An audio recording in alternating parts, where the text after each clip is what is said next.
कि देह के सभी धर्म छोड़ अपन को आत्मा निश्चय करके मामेकम याद करो, तो तुम्हारी आत्मा के सारे पाप, सारे मैल धुल जाएंगे। और मैं गारंटी करता हूं कि तुम्हारा जन्म जन्मांतर का पाप कोई एक जन्म की बात नहीं है, जन्म जन्मांतर की बात है। कहते हैं ना, जबकि मैं जन्म जन्म की पापिन हूं, या कहेंगे मैं जन्म जन्म का पापी हूं। तो देखो, सबको याद तो रहता है ना,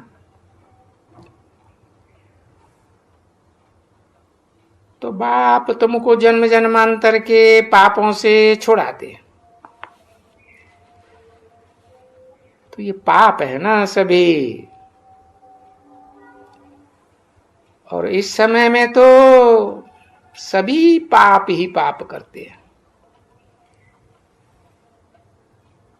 एक वो मारा, दुख का काम हुआ, और कोई एक की ऐसे की बात नहीं कि मारा मारी, अनेक प्रकार की, भाई दुख ही दुख है। अरे शरीर के तो कर्म भोग ही करीम भोग हैं, समझा ना। कभी भी कोई बीमार होगा तो कहेगा भाई ये तो तुम्हारा कर्म भोग है ना।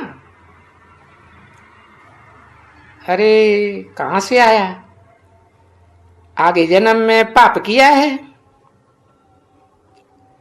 शरीर से पाप किया है ना, सो देखो भोगता है।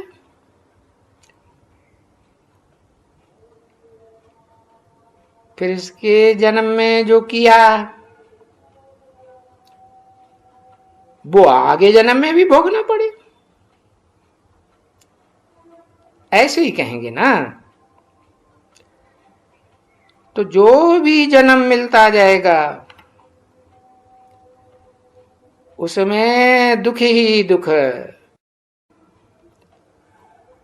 और फिर बोलते रहेंगे ये कर्म का हिसाब किताब है।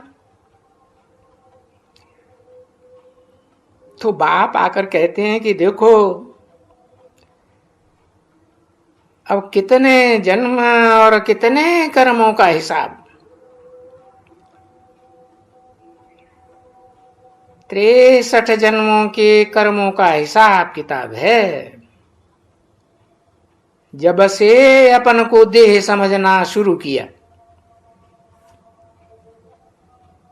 नहीं तो पहले तो